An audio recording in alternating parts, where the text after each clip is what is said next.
Gracias por invitarme.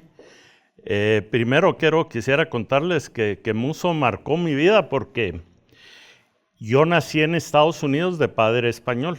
Mis papás se separaron en los 70s y en el 72 vinimos a caer de pura casualidad a Guatemala. Y mi papá, yo tenía entonces 8 años. Mi papá desde el 72, excepto un periodo de 2 años, en el del 74 al 76, trabajó con Muso toda la vida. Yo me recuerdo que conocí por primera vez a Muso en Interfer, así yo tenía como eso, yo sé, en 1973. Entonces, después de ahí en adelante, Muso siguió marcando mi vida. Yo estudié en la Marro la licenciatura en el año 88 creo que fue, cuando Muso estaba fundando la Bolsa de Valores. Me consiguió mi primer trabajo en una casa de bolsa en la que él fue socio. Y bueno, de ahí en adelante tuvimos una amistad, pues una de las grandes cualidades de Muso es que hacía que todos nos sintiéramos su mejor amigo. Entonces compartimos muchos momentos, muchas ideas. Colaboré con él en temas como la ley de desconcentración, no tanto de desconcentración de divisas, sino el tema de la ley del Banco de Guatemala, de que no pudiera financiar el déficit público. Entonces, pues ahí hasta que los últimos meses con el tema de ProReforma. Hablando de ProReforma, como aquí tenemos una selección de casi más de 20 textos que se nos haría muy difícil cubrirlos en hora y media, yo considero oportuno concentrarnos en 7 textos. ¿Por qué elegí estos 7 textos? Los 7 textos, estas lecturas, estas 20 y tantas lecturas, son del periodo de principios del siglo XXI. Cuando me imagino ya Muso estaba fraguando la idea de un proceso de promover una nueva constitución. Ese fue el último gran proyecto de su vida que se quedó con la alegría de reunir 75,000 firmas para presentarlo al Congreso, y se quedó con la tristeza de que en el Congreso lo que hicieron fue engavetarlo. Entonces considero estas 7 lecturas apropiadas para iniciar este diálogo. Les voy a decir cuáles son. En la página 191 del artículo del 9 de julio, la democracia no basta. Luego, en la página 193, gobiernos de hombres o sistema de derecho. En la página 197, la Constitución, obviamente es más claro agua. En la 202 del 22 de abril del 2001, los críticos del liberalismo. En la 205 del 12 de agosto también del 2001, ¿por qué probar la libertad? En la 212 del 11 de abril, 212 del 11 de abril, esa se me coló, o del 1 de abril, erradicar la Constitución. Y en la 220, que es el último artículo que se queda como a medias ahí, al menos en las copias que me dieron a mí, perdón, pero yo me imagino que lo cubrió todo, el carácter de la legislación. Tal vez haciendo antes un resumen de esa línea, aquí en la lectura hay una frase muy interesante, que él se refiere al modelo económico, Muso, y dice que los modelos económicos no tienen sentido porque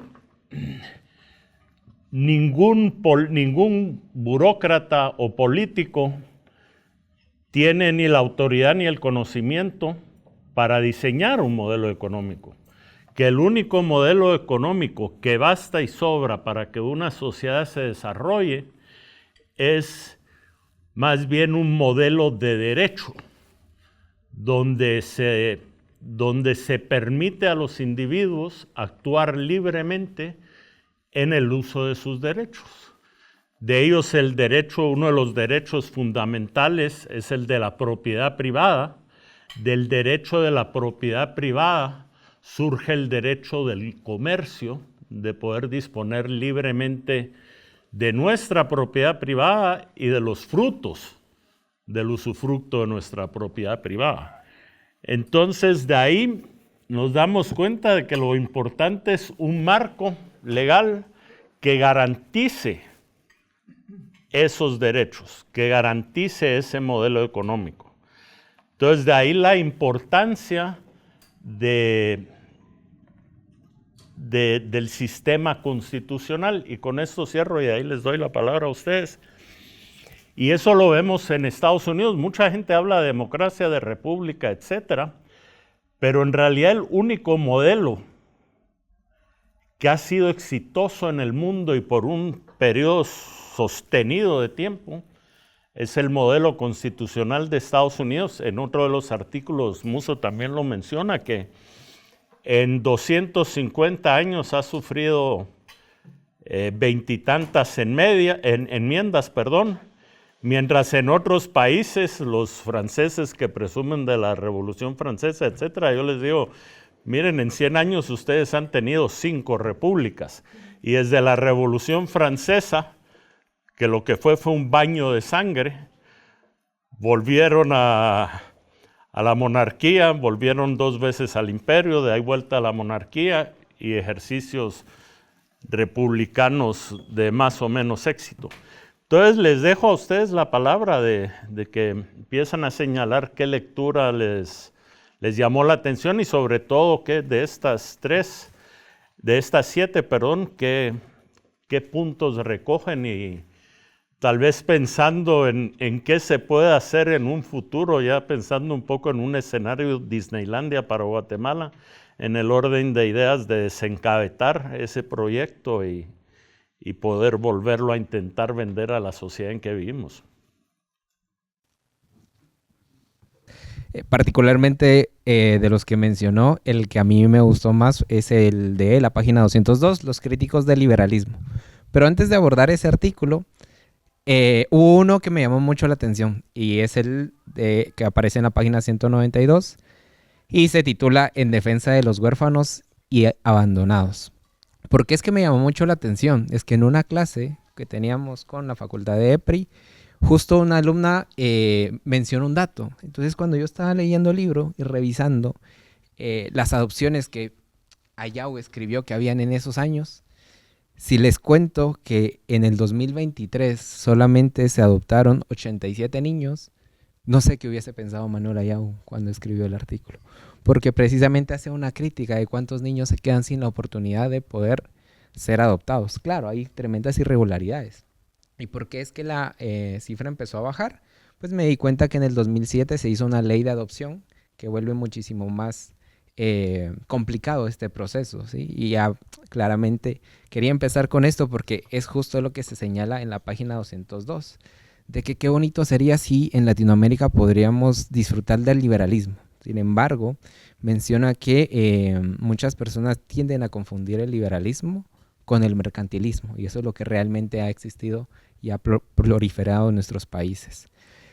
Creo que el tema de que esta ley sea tan específica, la de adopciones del 2007, tiene el impacto definitivamente en las 87 adopciones, cuando antes, si leemos ese artículo, vemos que habían 1.200 adopciones, 1.300 adopciones, el número ha bajado drásticamente. Y creo que esto ejemplifica muy bien el efecto de una ley específica que se da en el mercantilismo, y es que en vez de avanzar, vamos retrocediendo. Y en vez de darle la oportunidad a aquellos que se encuentran más vulnerables, se las quitamos, ¿sí? O sea, al final lo que nos lleva siempre el tema del Estado de Derecho, ¿verdad? Y no de legalidad, porque esto fue, la ley del 2007 fue una, con la mejor de las intenciones, obra de Wendy Bechet, ¿verdad? Que fue la que promovió que esto que se vaya a cabo porque había muchas irregularidades, ¿verdad? Antes. Yo creo que Musso lo está diciendo desde su corazón porque su hija Madrinés tenía a su cargo mucho de los programas y la verdad es que ahí funcionaban bien. De hecho, yo tuve la suerte de poder conseguir la adopción de unas gemelitas que las iban a separar, eran gemelas, y las estaban dando en adopción separadas y la mamá llevaba como $60,000 por cada niña y venía a verle, no había forma que se le entregara, entonces fuimos a hacer un plantón ahí yo ni la conocía, pero no me pregunté cómo, pero la cuestión es que fuimos a hacer un plantón ahí hasta que le dieron a las niñas, o sea que era una situación dramática. El tema siempre son las soluciones, ¿verdad? Siempre son las soluciones y que si la solución no viene, ¿qué impacto y consecuencias traen las soluciones cuando nos ponemos con leyes tan dirigidas y tal vez tan arbitrarias y no se ponen a pensar que no sean generales, que siempre el concepto que acabamos de estar hablando de eso con Ricardo, que tiene precisamente lo que hay que defender, un Estado de Derecho. Y yo creo que es por ahí que la importancia de entender, porque alguien le puede argumentar, sí, pero antes de esa ley había mucha corrupción, sí es cierto, mucha corrupción. Pero quiénes diseñan las leyes y cómo se ejecutan esas leyes, es donde hay que tener mucho ojo para que esa cancha quede demarcada, protegiendo los derechos de todos, ¿verdad? Ese es lo que yo me acuerdo.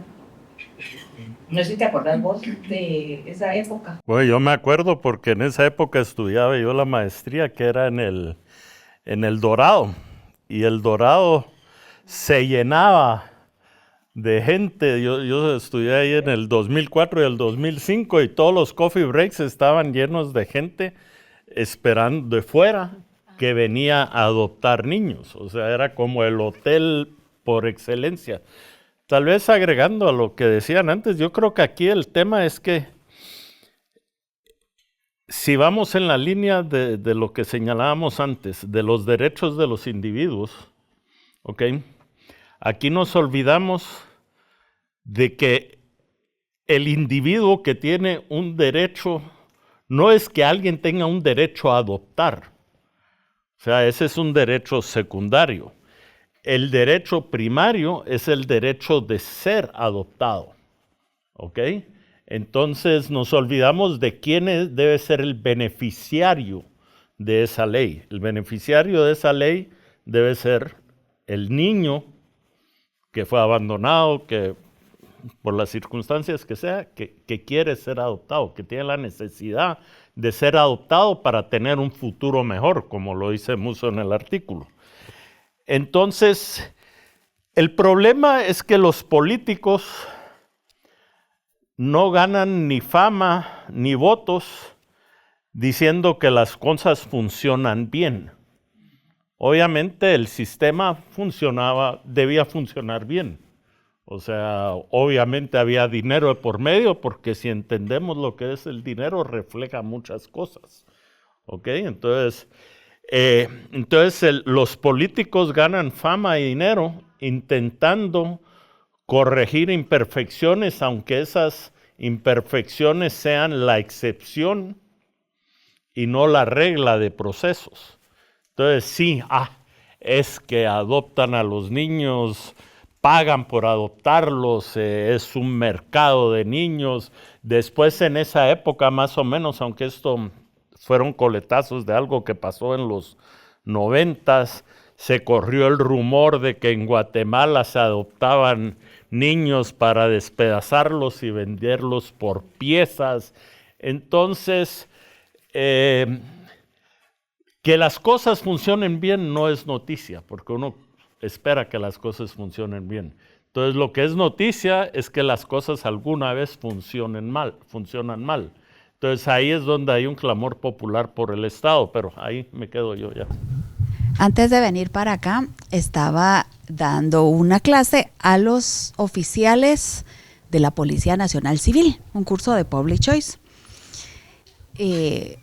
Entonces les conté que hoy es el aniversario de la universidad y que hoy estamos cumpliendo el 13 de agosto 54 años. Entonces le dieron un aplauso a la universidad y todo. Y al final me dice un oficial, le digo, no sé cómo salió el tema. Dice, mire, ¿por qué? Yo tengo una duda. Sí, le digo, yo pensé que era un tema de lo que tratamos hoy en Public Choice, que era, o sea, la naturaleza de los bienes públicos. Ese era el tema, pero me dice, yo tengo una duda. Sí, oficial, dígame. Me dijo, no es del tema. Él me dice, ¿por qué aquí en la Marroquín se nos da este tipo de cursos a los agentes de las fuerzas del orden? Porque entiendo que también vienen los oficiales del ejército. Le digo, efectivamente. Digo, ¿y por qué se nos da este curso? Entonces le digo yo, ¿por qué? Le digo, es muy apropiado que plantee esto porque todo tiene que ver con la misión de nuestra universidad. Y se la puse, ¿verdad? Porque teníamos pues en el proyector, vea la misión de la universidad, y la leyó. A ver, enseñanza y difusión de los principios éticos, jurídicos y económicos. Fíjese en el orden oficial, digo, aquí el orden se altera el producto, o sea, principios éticos, jurídicos y económicos de una sociedad de personas libres y responsables. Digo, ustedes tienen que entender, o sea, todos estos temas, todos estos cursos en función de la misión de la UFM. ¿Qué pasa cuando los políticos endeudan al país como si no hubiera un mañana? Digo, acabamos de aprender que precio cero no es costo cero, ¿verdad? Entonces, que usted pague cero en un hospital, por ejemplo, estatal, no significa que el costo haya sido cero. Formar un médico cuesta mucho y alguien lo paga. ¿Quién lo paga? ¿Verdad? El pueblo con sus impuestos. Efectivamente, usted es parte del pueblo y también paga impuestos. Entonces, cuando los políticos endeudan al país con la mentalidad de ¿y quiénes van a pagar? Que eso hay que pagarlo. Lo van a pagar los que vienen. Dígame, ¿eso es una tamaña irresponsabilidad, sí o no? Sí. Es una tamaña irresponsabilidad. Eso es ser apátrida. Y Manuel Ayau era un patriota. Digo, Manuel Ayau es un prócer de este país. Digo, entonces su labor con esta universidad, a diferencia del oficio de la política, que siempre es de corto plazo, digo, su labor era no para él, ¿verdad? Es para ustedes y para los jovencitos y para los que no han nacido todavía. Y en cambio el oficio de la política, le iba añadiendo a lo que nos decía el profesor Ricardo, el oficio de la política es por definición de corto plazo. ¿Qué tienen los políticos en la mira? El 2027, que hay elecciones generales. O sea, la mira siempre la tienen puesta en cómo consigo aplausos para conseguir mi reelección o para llegar al poder si no estoy en él todavía, o para mantenerme en él si ya estoy ahí. Entonces mi mira es de corto plazo, ¿verdad? En cambio, la mira de un empresario, de un educador, de un patriota, que eso era Manuel Ayau, empresario, educador, patriota, le digo, siempre es una mira de largo plazo, el largo plazo. Como cerró Ricardo la presentación, ¿cómo hacemos para reactivar el proyecto? Entiendo que hablabas de ProReforma. Y lo estaba uniendo con quienes vimos ya el documental, película de Don Manuel. Seguramente tenemos el corazón hinchado y las fuerzas renovadas de seguir echando punta, como decimos los chapines. Porque lo que Don Manuel hizo fue abrir espacio entre las piedras, picar piedra para que nosotros pudiéramos caminar el camino que viene detrás. Él siempre decía que este era un proyecto, que lo decía Karen hace un momento, de largo plazo, que las cosas que él pensaba no era escribir, apagar hoy un incendio y mañana abre otro y tal, sino de largo plazo. Que a partir de los 50 años, y atentos porque ya estamos en esos 50 años, íbamos a empezar a ver resultados. Y a veces dicen, sí, pero es que ¿qué cambios ha hecho? Es que no sabemos lo que pudo no pasar, lo que no pasó gracias a. En fin, el cómo vamos a reactivar ProReforma o si la vamos a llamar de forma distinta, tiene que ser de manera muy calladita, muy discreta, como él aprendió a hacer sus proyectos. Sí, y se lo he dicho muchas veces y siempre que puedo lo recalco, el de no importa quién se lleve el triunfo, quién se lleve, yo lo hice, es porque yo lo creé. Hay muchas cosas que don Manuel dejó cimentadas con su trabajo diario, que muy poca gente sabe que él estuvo detrás. La libertad que tienen las universidades, por ejemplo, que no dependemos del Ministerio de Educación, es trabajo de don Manuel. Lo de la bolsa es trabajo de don Manuel. Hay otro montón de cosas que no sabemos y que calladita la boca se fueron poniendo. Tenemos que actuar muy inteligentemente y con mucho tesón. Por aquí hay uno que dice, ¿por qué los antiliberales no leen? Yo que lo sé. Ir haciendo poquito a poquito, porque, y sin desanimarnos, o sea, sin dejar de trabajar como lo hizo don Manuel. El documental, calladitos y de largo plazo. Creo que esas eran las cosas que quería retomar. O sea, que no hagamos gran bulla, no significa que no lo estemos haciendo, pero no es de dormirse en sus laureles, ¿verdad? Sino poquito a poquito y encontrar esas joyitas, los que tenemos la dicha de dar clase, siempre hay joyas entre nuestros alumnos a los que no hay que apachar. Y si quieren salir al mercado y hacer política, animarlos si llevan las ideas claras. Y no decirles, ¿y este politiquero qué? Animarlos a que el lugar en donde estén sea siempre con el faro de las ideas de la libertad. Tal vez en la línea de lo que decía Mayra, hay una cosa que sí aprendí, o más bien me recordé en las lecturas, es el tema de por qué ProReforma lo planteó Musso como lo planteó. Y es que Musso, en vez de proponer crear una constituyente, y eso lo señala muy bien en uno de los artículos, las constituyentes lo único que sirven es para hacer, como decían los venezolanos, un arroz con mango donde todo el mundo echa a la paella lo que se le ocurre. El enfoque de proponer, y el artículo es proponer, me imagino ahí empezado ya Musso a fraguar el tema de ProReforma. El artículo de estas lecturas, él habla de que cuando se discute una asamblea constituyente, discute una constitución, se negocian constituciones, se negocian leyes. Te doy una ley a cambio de que tú me votes la otra. En cambio, modificar la Constitución, como se hizo en su momento con artículos muy particulares y muy específicos, permitía de verdad modificar para bien un texto constitucional, y de hecho ahí es donde entran dos de los grandes legados el gran legado de Musso para mí, que es el tema de que el Banco de Guatemala no pueda financiar al Estado. El 130, yo siempre me olvido, sé que termina en 3, pero nunca me acuerdo. El 133, y en ese mismo momento, por eso no me recuerdo bien, disculpen si fue ley constitucional, creo que no, estaba el tema de la desconcertación de las divisas.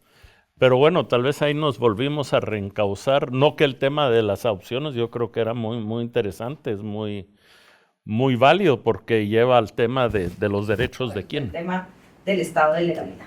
Eso es todo, ¿verdad? Entonces, al final, porque mira, si vamos a cambiar constituciones, hombre, Menem en los 90, Bukele ahorita, o sea, de esas, algo hemos fallado para no hacerlo así, ¿verdad? O sea, porque lo hemos hecho en 2x3. Entonces, los procesos de cómo se lleva a cabo una constitución, yo creo que pues hemos visto que hay ejemplos de que se hace de la manera más democrática posible y otra la más autoritaria y antidemocrática posible, y entonces te tenés que soplar la constitución que te pongan. Yo creo que al final, no sé, o sea, yo entiendo lo que pasó con ProReforma, y como dijo el otro día Carlos Salino, ya estoy muy cansado para decir qué hacer. Yo también estoy muy cansado para decir que das energía, pero es una cuestión de que quieren los jóvenes y la gente para Guatemala, porque al final que una banda de ladrones hayan secuestrado una petición con 73,000 firmas, simple y sencillamente porque a ellos no les convenía, no creo que les va a convenir más hoy. No, menos. Vale, y entonces el tema, o sea, siendo bien práctico, es si lo que vas a adoptar se necesitan los cambios que precisamente el doctor Ayau está proponiendo, y Mayra está diciendo, sí, vamos, bueno, el cómo sí, calladito, con bulla, no, la cuestión es que realmente estamos en un momento bien difícil en Latinoamérica, en todo el mundo, porque estamos viendo que ya no hay línea entre el Estado de Derecho y el Estado de Legalidad, o sea, cualquier corte viene y reforma con mañas o lo que sea. Y yo creo que el mundo lo quiso hacer de una manera correcta, ¿verdad? Que se lo ordenaba la misma Constitución. Entonces, ahí vamos otra vez a la ética, a la moral, a otros campos de decir, bueno, yo creo que Bukele no tiene la más mínima ética en todo lo que está haciendo, pues, ¿verdad? Y sin embargo es legal y es constitucional, ¿verdad? Bueno, como decía también Musso en uno de sus artículos, los mayores despropósitos de la historia se han hecho legalmente, pues. Eso que estoy diciendo, entonces, al final, ¿de qué estamos hablando ahora? Lo que estamos hablando ahora es de que han pasado 25 años y seguimos peor. Bueno, yo creo que el tema importante aquí es cierto, este es un tema para abogados, pero yo creo que como decía antes, el que el único modelo económico óptimo es el que descansa sobre un modelo legal, firme, de derecho, es la solución al problema que siempre Musso quiso resolver, que era eliminar la pobreza. ¿Qué piensan los demás? Bueno, yo con lo que acaban de mencionar, creo que me quedo con una pregunta que hace Claudia. Y especialmente porque me puse a pensar cómo es que el año pasado, ¿sí? Hubo un aumento al presupuesto y luego hubo un ajuste posteriormente en el cual todo el mundo estuvo de acuerdo y ningún guatemalteco dijo nada. Entonces me hace pensar cómo es que, digamos, la izquierda puede hacer esto y nosotros todavía nos preguntamos cómo hacerlo. De pronto, no sé, se valen de métodos no tan éticos como pasar este tipo de reformas o de iniciativas cuando todos estamos contentos porque tenemos una medallista de oro, por ejemplo. O cuando pasa algún evento, hay un mundial o este tipo, porque es interesante y justo lo vi en un video de que el siguiente año va a ser un año clave en Guatemala. Creo que va a haber elección de la Corte de Constitucionalidad, hay como 3 elecciones importantes. Aparte de eso, hay mundial. Entonces, qué casualidad que justo se da cuando el pueblo se puede llegar a distraer. No sé si de pronto la gente ha utilizado esto de forma no tan ética para que el pueblo esté distraído y no vea que están aprobando.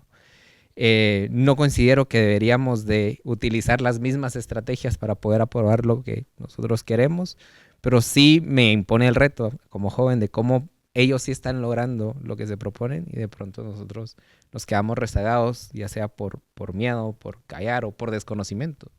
Quizás muchos de nosotros no sabemos ni siquiera de qué trata ProReforma en su 100%. Con lo que finalizó Ricardo, a mí me conecta que era que al final el objetivo de Ayau era eliminar la pobreza, o al menos bajar la pobreza, que es algo que creo que muchas veces, sobre todo en la ala más libertaria, tal vez no en los liberales clásicos, pero que se termina cediendo como que la izquierda son los que buscan la justicia social, en ese sentido, en sus palabras, y como que el liberalismo ignora completamente eso. Lo que el liberalismo es este sistema. Y a mí no me interesa si hay pobres o si hay ricos o si tal cosa o tal cosa, sino que lo único que me importa es que funcione este gobierno, que haya, por ejemplo, buena economía. Que pues es evidentemente no el punto. El punto de un Estado de Derecho es precisamente que es el método efectivo para conseguir una sociedad con condiciones más dignas. Pero luego se cede mucho. Entonces terminamos con muchas personas que tratan de desconectar completamente que el motivo de tener un Estado es buscar el bienestar general de la población, y que la forma en la que la historia ha mostrado que se llega a eso es por medio de un Estado de Derecho liberal. Esa es más o menos la idea. Yo quisiera hacer una observación sobre eso. Eliminar la pobreza es un mito. O sea, si habláramos en términos de alguien de hace 200 años, de hace 2 siglos, de 1800, de cuando Guatemala se estaba independizando, yo creo que el estado de las cosas hoy en día es de extrema riqueza, tanto en expectativa de vida, en cosas que se pueden hacer, en comodidades, etc. Musso señala muy bien en uno de sus artículos, la pobreza es un término relativo y por eso siempre va a haber pobreza y siempre van a tener el San Benito de poder explotar. Tenemos que eliminar la pobreza. Cuando leímos La conquista de la pobreza de Henry Hazlitt, a mí me quedó tan claro, o sea, siempre lo hemos sabido, ¿verdad? Que la pobreza, riqueza es un término subjetivo y relativo a. Pero Hazlitt empieza su libro, que es un librazo, por cierto, han de comprarlo, de La conquista de la pobreza, definiendo eso, ¿qué entendemos por pobreza? Porque bien lo sabemos, y aquí los economistas más que yo, que riqueza, pobreza, tal bienestar es subjetivo, relativo a. Pero ese libro explica muy bien con el arte que tiene Hazlitt para explicar temas complejos de forma sencilla.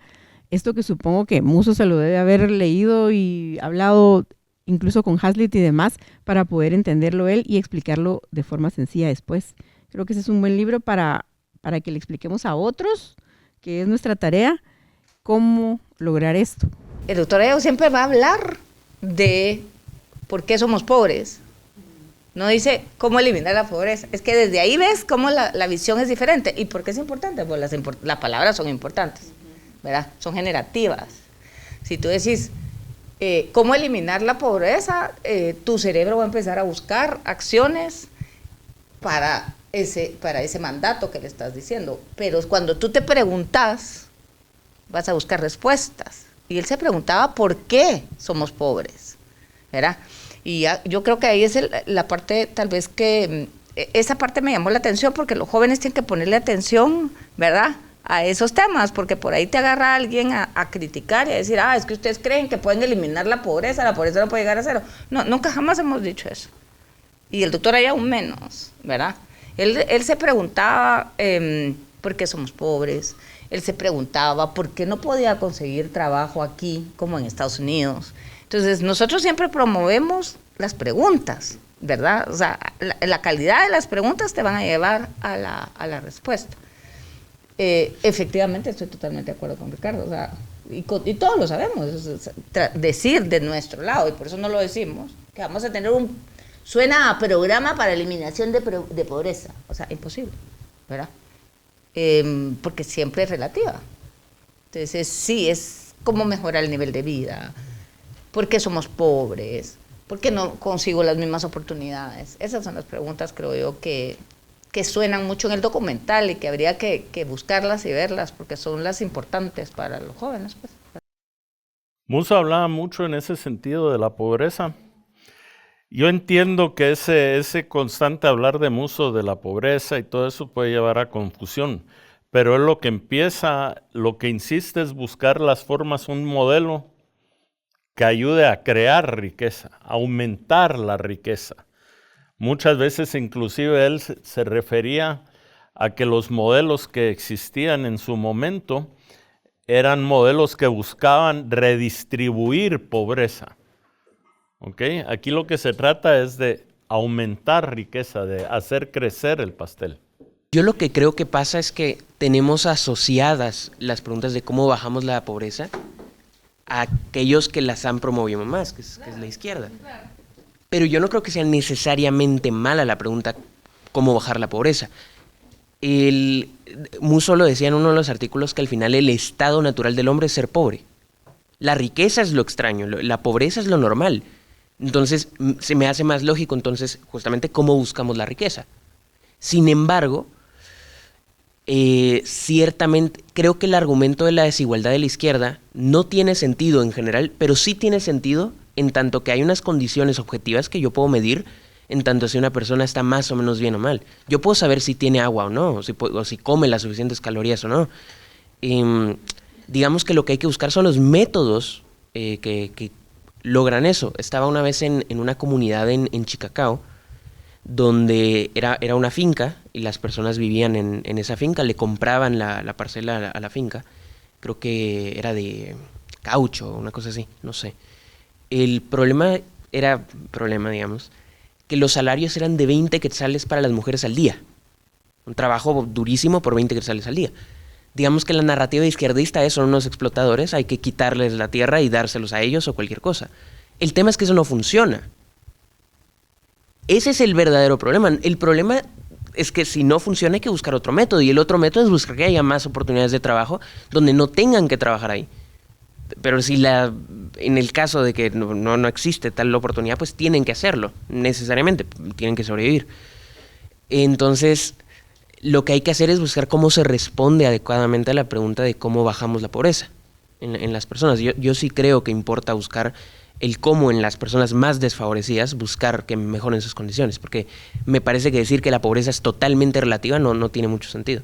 La pobreza es relativa en el sentido de yo soy más pobre que tal persona, pero en el sentido de que yo como o no como no es relativo, es objetivo si como o no como.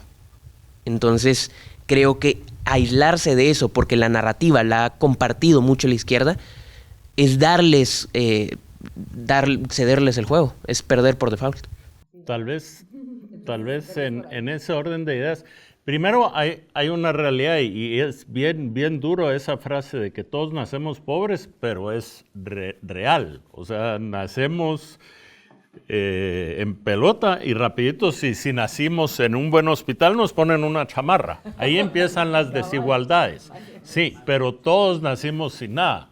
Si nacimos en una familia de millonarios, pues obviamente inmediatamente somos menos pobres. Pero hay temas importantes. Número uno, la pobreza sí es un tema relativo. Entiendo que hay absolutos, o sea, hay niveles, tal vez no más que absolutos, pero es relativo. En Estados Unidos yo me acuerdo una vez leía que pobreza, una familia pobre era, y creo que Musso lo mencionaba en su artículo, era una familia que tenía aire acondicionado, un carro, consola de video. Entonces, después una vez veía yo que las medidas de Naciones Unidas, hace ya muchos años, eran que si la gente andaba descalza. Pero después me recuerdo que alguien comentó en esta misma mesa. Sí, es cierto, aquí en Guatemala hay mucha gente descalza, pero en su cintura tenían 2 celulares. Entonces, el problema es, vuelvo al punto, es crear riqueza. Entonces, para crear riqueza, ¿qué se necesita? Para elevar los salarios en una finca, lo que necesitas es inversión de capital y en cualquier negocio. Entonces, ese es el problema, y necesitas que el capital, que la gente esté dispuesta a arriesgar su capital. ¿Ok? Pero el problema no, enfoquémonos en crear riqueza, en cómo se crea la riqueza, en cómo se origina la riqueza. ¿Ok? Y en eso y me gustó mucho las lecturas, insisto, el modelo es de que más que un modelo económico, se necesita un modelo legal, ¿ya? Un modelo donde haya incentivos a la gente, donde se permitan los incentivos para trabajar y producir. Yo creo que es la solución que a mí me encanta de Manuel Ayau con respecto a esa inversión de capital. Cuando habla en el texto de disminuyendo las diferencias, en la página 187, hay un pedazo donde él dice, él está dando de cuál sería la solución a la pobreza. Y entonces, solo cito dos. Por múltiples razones no es realista esperar que el trabajador pobre sea el dueño de la máquina que opera. Por tanto, el ingreso del trabajador depende de la acumulación de capital de otras personas, cuyos ingresos son mayores al punto de que, a pesar de su alto consumo, también pueden ahorrar. Y entonces es esto de cómo una persona que genera riqueza va a dar empleo. Y es esto que tanto tiempo estuvo aquí puesto en el Jardín Manuel Ayau, de es imposible enriquecerse sin enriquecer a los demás. A mí me encanta esa frase y solo quiero hacer el cierre con una frase de Musso, que está aquí en las 100 frases célebres. Dice, si la pobreza de unos se debe a la riqueza y lujo de otros, la riqueza es mala y estoy en contra de ella. Si la pobreza de unos no se debe a la riqueza de otros, soy indiferente a la riqueza. Pero si los pobres estarían más pobres, si no existieran los ricos, estoy a favor de la riqueza. Para mí, es eso, cabal. Él da soluciones sobre cómo hay que combatir la pobreza, pero es esto, invirtiendo capital, ¿verdad? Y yo creo que esa es la forma en que podríamos avanzar en Guatemala. Bueno, ahí hay un tema muy importante, y es que a la hora de invertir capital, no hay recurso más escaso que el capital, y hay muchísima gente compitiendo alrededor de todo el mundo por traer capital a sus países. Entonces, cuando yo que estoy en ese negocio, todo el mundo habla, es que ¿por qué la gente no invierte en Guatemala? Porque hay mejores oportunidades de inversión en otros lados, pues. De hecho, Guatemala tristemente está teniendo muy poca inversión extranjera. Y en mi opinión lo que hay es la inversión extranjera que se contabiliza como tal, eso sí es mi opinión muy personal, es más bien inversión de guatemaltecos que está regresando, que se fue y regresa. O sea que en realidad no es inversión extranjera. Pero eso sí es muy personal la opinión. No tengo evidencia empírica, dirían. Bueno, ahorita que tocaron el tema de la pobreza, la verdad es que quisiese abordarla de muchos lados, pero voy a empezar con una pequeña reflexión que hice ahorita que me dediqué a hacer runner, porque me empecé a correr. Y bueno, sí estamos claros que la pobreza es el estado natural del hombre, ¿sí? Al igual cuando uno empieza a correr probablemente no tiene el mejor tiempo, ni siquiera la mejor resistencia para poder empezar. Pero también yo lo veo como un incentivo para salir de ahí, ¿sí? Cuando yo de seguro no tenía una buena resistencia y probablemente todavía no la tengo, pero el hecho de querer avanzar a algo más, pues hace a que a uno mismo mejore. ¿Y por qué es que empiezo con esto? Porque hay un artículo que precisamente menciona esta palabra, pobreza, que está en la página 203 y habla sobre el costo de la ayuda más pobreza, ¿sí? Junto a eso voy a atarlo a un comentario que hizo Karen, que precio cero no es igual a costo cero. Y básicamente ese artículo trata sobre las ayudas que en vez de ser ayudas, empobrecen muchísimo más. Y yo creo que ese es el error de la izquierda. Entender que la pobreza, que la riqueza se puede redistribuir. Y no es algo que se pueda redistribuir.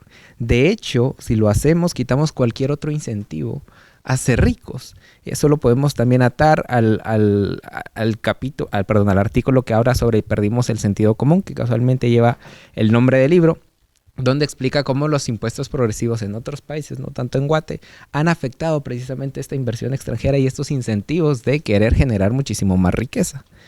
Viendo estos puntos, después de que en febrero se hayan cerrado los recursos que obteníamos de Estados Unidos para ciertos programas de ayuda social en Guatemala, muchas personas quedaron desamparadas. Varios perdieron trabajos, otras personas perdieron la ayuda que habían recibido por muchísimos años.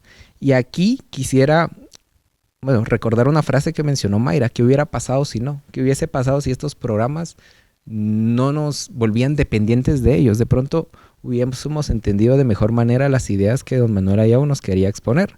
Y es difícil cuando, como muy bien mencionaba Claudia, estamos ante un grupo de personas que de pronto no han recibido estos principios. Pero de ahí nuestra tarea de tener que compartirles los ideales de la universidad. Porque dentro del documental, no fue dentro del documental, fue en una de estas sesiones que hemos tenido. Recuerdo que el doctor Abed mencionó una anécdota de Musayau, donde estaba en campaña y ofreció una ambulancia. Y resulta que tenían que pagar, las personas habitantes de ese lugar tenían que pagar cada vez que hicieran uso de la ambulancia. No para beneficiarse de él, simplemente para dar mantenimiento adecuado a la ambulancia y de pronto expandirse, comprar otra ambulancia más. La gente definitivamente no recibió eso, es muy reacia al punto de pensar, y es que creo que tienen muy sembrada la idea de que la riqueza se puede redistribuir en vez de pensar en cómo la podemos aumentar. Y creo que ese video de 23 minutos que deja Manuel Ayau, sino que es un poquito más de por qué es que somos pobres y cómo mejorar el nivel de vida, explica muy bien cómo es que en vez de preocuparnos de qué tan pobres somos, si tenemos para comer o no, sino qué necesitamos para tener los recursos necesarios. Y definitivamente la pobreza es algo subjetivo, no es lo mismo, como muy bien han dicho ustedes, ser pobre en Guatemala que ser pobre en un país europeo. Bien, tampoco es lo mismo ser un pobre dentro de la ciudad, y eso es muy interesante con el estudio que sacaron hace 2 años, que ser pobre dentro del interior del país. Hay una diferencia enorme, total, sobre eso. Entonces sí podemos ver que la pobreza es relativa. Sin embargo, más que enfocarnos en eso, es enfocarnos en cómo mejorar el nivel de vida, como muy bien decía Manuel Ayau, que es a través de la inversión en capital. Si aparte de eso notamos que somos una sociedad con preferencia temporal alta, no esperemos que el capital sea vasto, ¿no? Sin embargo, si de pronto ya sabemos que nuestra gente no ahorra, ¿qué podemos hacer para traer ese capital de otros países? Y eso solo se genera a través de un Estado de Derecho, bajos impuestos y sobre todo que haya certeza jurídica. Que yo como inversionista taiwanés o europeo diga, bueno, Guatemala es un buen lugar, hay certeza jurídica, mis inversiones están seguras. Así que puedo invertir en ese país y no tengamos los escándalos de corrupción que únicamente alejan a los inversionistas. Y antes de terminar, quisiera poner el ejemplo de la bonificación incentivo. Digamos, una bonificación incentivo se puso en ley en Guatemala en el 2002, que era un pago adicional a los empleados de 250 quetzales. Todos felices, parecía que íbamos a estar mejor. El propósito era darle más dinero a los guatemaltecos para que estuvieran bien. ¿Qué es lo que generó? Pues que muchas personas que tenían de pronto maquilas, negocios muy grandes con muchos empleados, decidieran retirar su inversión de Guatemala y mudarla a otros países. Entonces, ese ejemplo me gusta mucho porque evidencia que la riqueza no es algo que una ley pueda decir de ahora en adelante todos los guatemaltecos son 250 quetzales más ricos. No, eso tiene un costo, no hay costo cero, como mencionó muy bien Karen. Y el caso de la bonificación incentivo tampoco le da certeza al inversionista de que siga en el país. Es más, vuelve muchísimo más cara la inversión. Y en vez de tener a 5,000, 10,000, 30,000 personas, 5,000 personas en una maquila trabajando, pues pasamos a tener 0 personas en una maquila trabajando porque esa maquila decidió ir a un país vecino. Y estaba hablando con una de las personas que está a cargo de la inversión, que venía a ver precisamente cómo traer a Guatemala inversiones, estamos hablando de bastantes millones, y créanme que eso es lo menos, porque yo le decía, ¿verdad? El ISR, los beneficios del ISR, y el patrón me decía, o sea que nos está matando. Tampoco, yo también, sí, ¿saben qué nos va a matar? No. El costo por la falta de infraestructura. Sí. Los costos de Guatemala son tremendamente altos. Los costos de Guatemala. Entonces, yo creo que lo que es importante, y se los digo sinceramente, porque veo que aquí hay mucho entusiasmo y toda la cosa, es hay que mantenerse, o sea, una cosa es ver las cosas a 40,000 pies de altura desde la parte económica, desde la parte teórica. Y otra cosa que hay que mantenerse bien updated, ¿verdad? De qué está sucediendo, porque el problema es de que, o sea, por ejemplo, yo me sentí un poco como, porque de verdad que no me había puesto a pensar en que o sea, no tenemos mal rate, tú sabes que no tenemos mal rate como país, en riesgo país, y sin embargo estamos atrayendo gente que quiera venir a invertir, y no es por o sea, que está mal, está bueno, pues, pero pongamos como a pensar en cosas que pasan, como por ejemplo que hay 72, ¿cuántos son? 72 días, o no sé cuánto, de 72 buques, perdón, esperando el Sí, sí, eso es terrible, eso es... Entonces, póngase a pensar todo lo que está pasando. Entonces, la solución es económica para este país, ahorita. Yo creo que vuelvo a estar... Esto está tan en boga ahorita de lo que escribe, mucho que pareciera que lo está escribiendo ayer. Bueno, eso es parte de lo triste. Sí, o sea, al final es una solución de derecho, muchan. Por eso está preguntando que sea abogados aquí, ¿verdad? Porque solución económica se va a encontrar. Estoy segura si no tuviéramos todos los problemas que tenemos ahorita. ¿Ustedes creen que verdaderamente nos merecemos tener estas carreteras, los puertos, todo lo que está pasando? Es que no va a venir un peso. Bueno, yo el otro día, aquí tal vez, por el perfil de ustedes, les quiero señalar dos cosas muy importantes. La gente habla, yo estaba en un debate con unos amigos en un chat de compañeros del colegio del tema de que mencionaba Claudia de riesgo país. El riesgo país hay que tomarlo con más de 2 granos de sal. El riesgo país lo que mide es la capacidad del gobierno de pagar su deuda, no la capacidad del país de dejar de ser pobre. ¿Okay? En algún lugar, sin que eso fuera un tema de moda, en su época Musso menciona el tema de seguir endeudándonos. El riesgo país el tener un riesgo país bajo es una oportunidad para seguir endeudándonos, pero no se está creando riqueza. Otra cosa son los incentivos a entrar al país a invertir. Eso es otros 100 pesos. 100 pesos. Y los mensajes que se han dado son muy malos. Cuando se cierran minas, regresando al riesgo país, hace como, ya a mi edad a veces se nos va la chaveta. Entonces, hace como 4 meses estuve en una conferencia y vino la gente de Moody's, que son los que determinan el riesgo país. Y hablamos del riesgo país y les dije, primero, el riesgo país no se engañen. No es porque el país sea menos riesgoso, es porque gente como Musso puso el candado. Y después, si eso no se los hubiera dicho, pero después se me ocurrió, le iba a haber dicho a estos cuates, váyanse al puerto, a ver qué piensan del riesgo país, después de ir al puerto y hacer 2 horas para un camino que en un país normal podría llevar 45 minutos. O sea, los que vienen al riesgo país el riesgo país no salen de Guatemala. A mí me gustaría que se vayan a hacer una visita a Santo Tomás, que a veces se pueden llevar 12 horas o más. Ahorita que menciona el tema de la infraestructura, también quiero resaltar otro tema que ahorita Oscar empezó con runner, yo empecé con el hiking, que subir cerros y esto.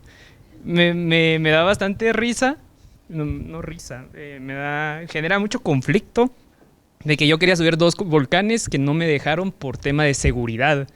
Yo creería que lo que realmente limita la inversión es infraestructura y seguridad. No me dejaron subir al volcán de agua porque como una semana antes habían, creo que, matado a 2 extranjeros a balazos, o sea, los asaltaron. Y eso sucede, pues, yo creo que no sé por qué el hiking empezó a ser tan famoso y yo también caí en la tendencia y pues hay bastante movimiento. La verdad a mí me gusta bastante cómo la gente, los pobladores, los lugares, o sea, sí sacan ganancias de esto y todo, pero me llama mucho la atención cómo no me dejaron subir literalmente al volcán de agua y al volcán Atitlán. Entonces, ¿cómo?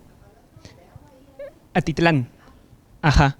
Que son 2 volcanes donde al parecer asaltan bastante seguido a los extranjeros. Entonces eso, pues yo soy una persona, pero eso limita a muchas otras personas y solo utilizo el ejemplo para resaltar que el otro tema grande es la seguridad. No sé cuántas personas pagan, ¿cómo se llama esto? Extorsiones que tienen que meterlo a sus costos de fijo. O sea, eso es un costo fijo prácticamente en Guate. Muchas personas, yo conozco a alguien de aquí de la U que decía que son como 3,000 quetzales de extorsión por camión y que tenían tantos camiones. O sea, es una cantidad absurda. Y eso junto a la infraestructura creo que son las dos cosas que realmente limitan mucho Guate. Costos. Lo meten como costos prácticamente.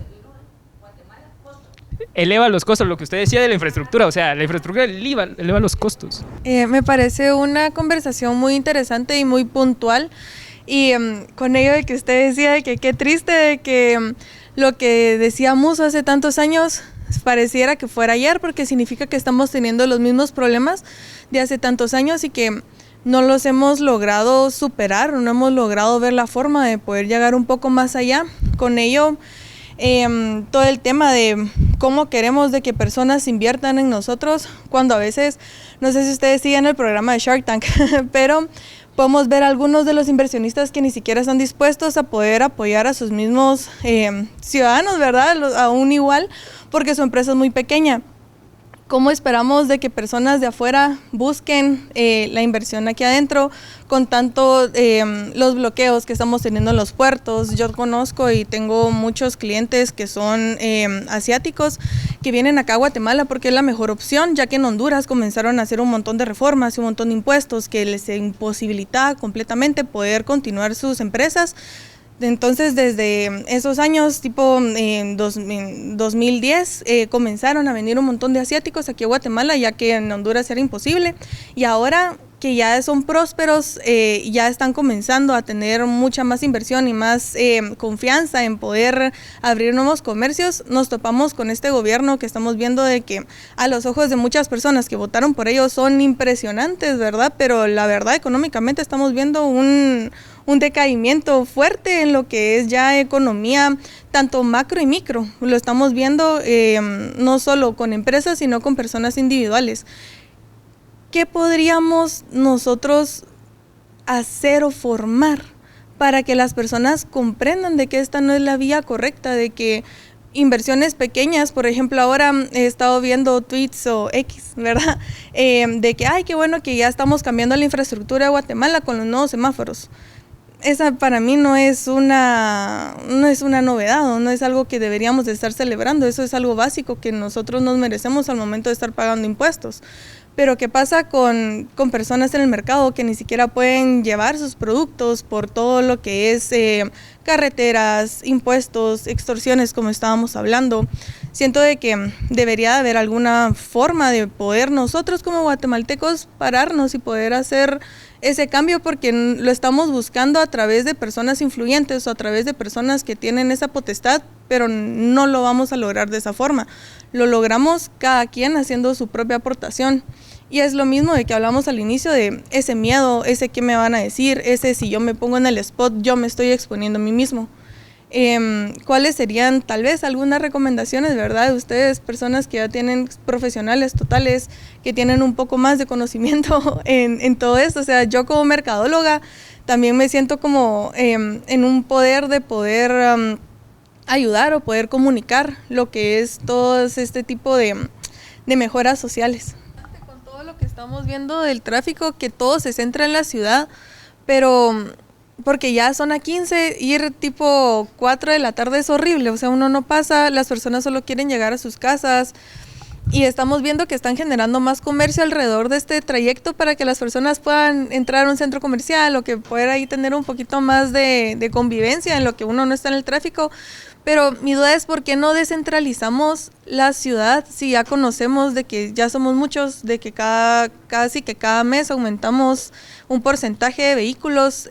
¿No sería mejor poder generar más desarrollo social en otros espacios de Guatemala para que podamos descentralizar ciudad?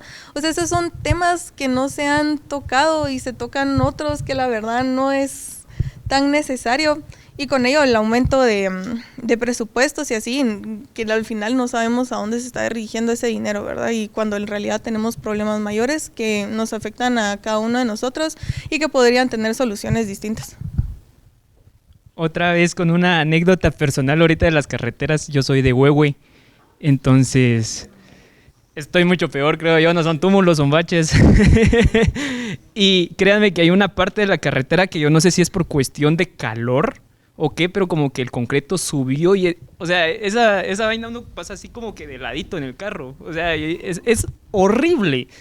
Y yo me hago más o menos llevo bastante tiempo viviendo en la ciudad, sin embargo soy de allá y me he hecho como unas 2 horas y media, 3 horas más de lo que habitual me hago, porque es un tramo largo.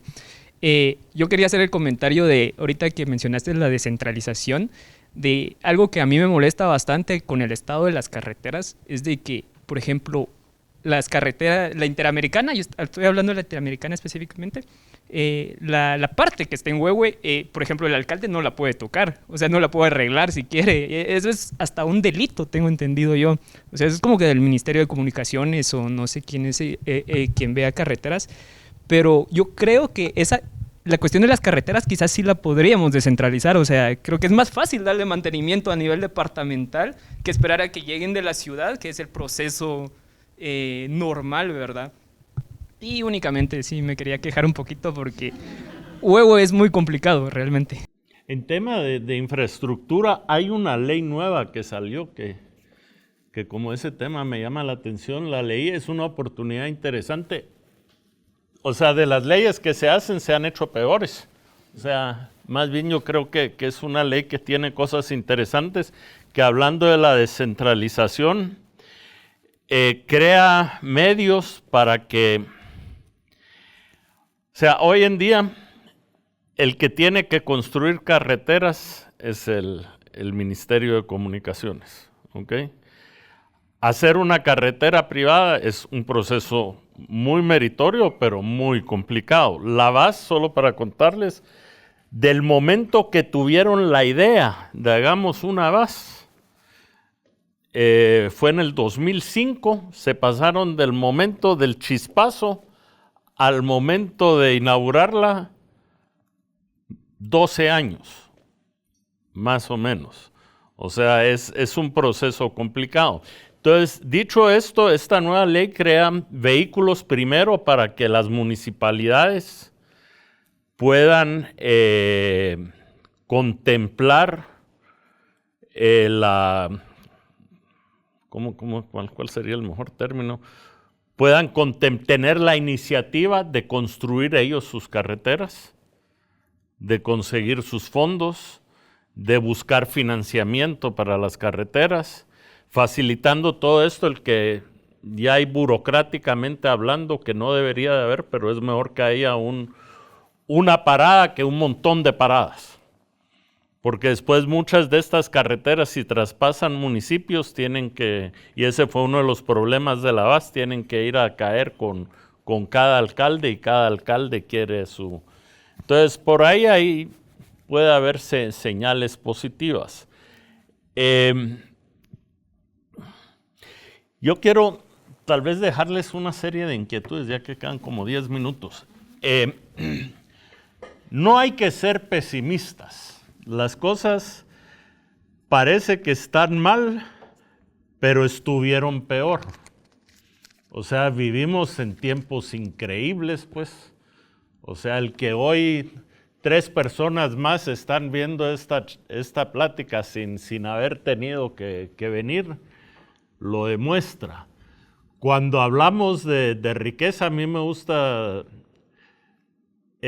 citar mucho a Matt Ridley. Él escribe un libro que se llama El optimista racional, The Rational Optimist. Entonces nos pone a pensar, y algo así les mencioné hace un rato, las facilidades que tenemos hoy en día son extraordinarias. O sea, él menciona una estadística en su libro. Todo el mundo se obsesiona de la inflación. Obviamente la inflación es mala, pero mucha gente cae en el error de obsesionarse también de la deflación. Muchos economistas les dirán, es que tenemos que evitar la deflación. La civilización es un recorrido deflacionario. Menciona Ridley en su libro que los precios de todos los bienes, menos curiosamente 3, que son donde está más involucrado el Estado, han bajado de precio y se han vuelto más asequibles. Piensen hace 500 años en la época de la conquista. ¿Cuánto se tardaba uno en llegar de España para acá? ¿Y cuántos hacían el recorrido? O sea, hoy en día, pues no cualquiera, pero o sea, la facilidad de ir en términos de horas de trabajo, el poder cruzar el charco es mucho más barato. Curiosamente, las cosas que han subido de precio son la educación y la salud. ¿Okay? Dos cosas que también debieron de haberse mejorado y disminuido de precio por el avance de la civilización, han bajado de precio. Después, en temas de cómo logramos eso de crear riqueza, pensemos en qué cambios se deben en cómo volver a impulsar, modificar el marco legal del país. O sea, creo que es muy importante, y lo menciona Musso en uno de estos artículos, o yo lo interpreté así: todos nos obsesionamos por elegir al presidente. En realidad, a la hora de los cachimbazos, es más importante elegir a los jueces, ¿ok? Porque uno de los grandes problemas de la inversión extranjera es el problema del respeto a las leyes. Yo he oído de gente de fuera que ha venido a invertir acá a Guatemala, y después de que los socios, ¡ala, qué buenísima onda son los guatemaltecos! Nos invitan a comer, nos invitan a la casa del puerto y esto y lo otro, y después ya de socios se los clavan. Entonces, y terminan peleados. Entonces, en realidad, más que el ejecutivo es el sistema judicial, y la base del sistema judicial es el sistema legal. O sea, yo el otro día estaba discutiendo con una gente y les dije, miren, hoy en día el Congreso sería más, porque alguien decía, a los diputados hay que pagarles porque hagan leyes. Yo les decía, hoy en día a los diputados deberíamos de pagarles porque eliminen leyes. Para empezar, hay un montón de leyes que ya están obsoletas, pues, que ya no tienen razón de ser. Entonces, con todo y todo que la labor de Musso se quedó inconclusa, yo creo que se ha avanzado muchísimo, pues. Hay países donde estas discusiones ni se tienen, pues. Y resumiendo las lecturas, tal vez lo más importante es pensemos eso, que el modelo, cuando les pregunten qué modelo económico ponemos en Guatemala, tenemos que tener un modelo legal que se base, como también mencionaba Musso en uno de sus artículos, en la ley natural. En el tema de la propiedad privada. De la propiedad privada nace todo. Porque si no hay propiedad privada, no vamos a tener un mercado libre, no vamos a tener la capacidad de intercambiar. Si no hay propiedad privada, el sistema de interacción social que con tanta brillantez delineó Hayek en su famoso paper del conocimiento disperso, no va a funcionar. O sea, necesitamos un sistema legal que no dé soluciones, sino que permita que cada quien resuelva sus propios problemas.